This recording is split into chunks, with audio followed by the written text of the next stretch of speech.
tapi sebagai simbol perlawanan Afrika terhadap kolonialisme.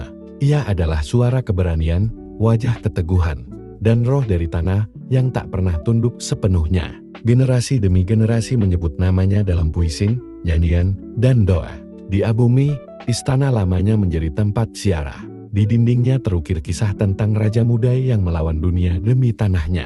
Ia tidak kalah, kata seorang tetua tua dalam sebuah pertemuan adat. Ia hanya kembali ke para leluhur untuk menunggu saat tanah ini bebas sepenuhnya. Kebangkitan dari Abu.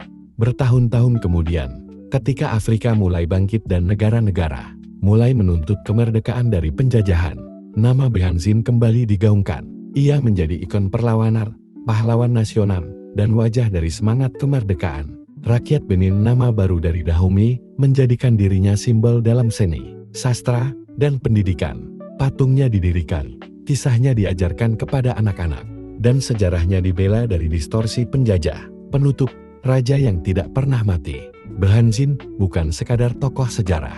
Ia adalah nyala api yang membakar jiwa bangsa.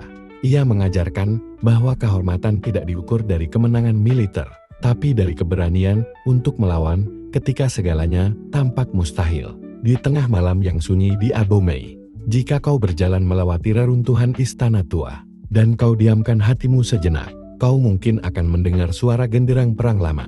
Itu adalah suara sang raja yang masih berbaris dalam jiwa bangsanya. Behanzin telah pergi, tapi semangatnya tak pernah mati. Pengasingan mungkin menjauhkan tubuhku dari tanah Dahomey, tetapi jiwa dan semangatku tetap bersemayam di setiap sungai, di setiap genderang yang ditabuh oleh rakyatku.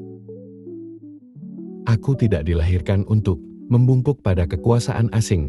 Aku dilahirkan untuk berdiri tegak sebagai penjaga bumi yang diwariskan kepadaku oleh nenek moyang yang tak pernah menyerah. Jika satu pohon tumbang, hutan tidak mati, dan jika aku jatuh dalam perang ini, bangsaku akan tumbuh kembali dari akar-akar yang kukokohkan dengan darah.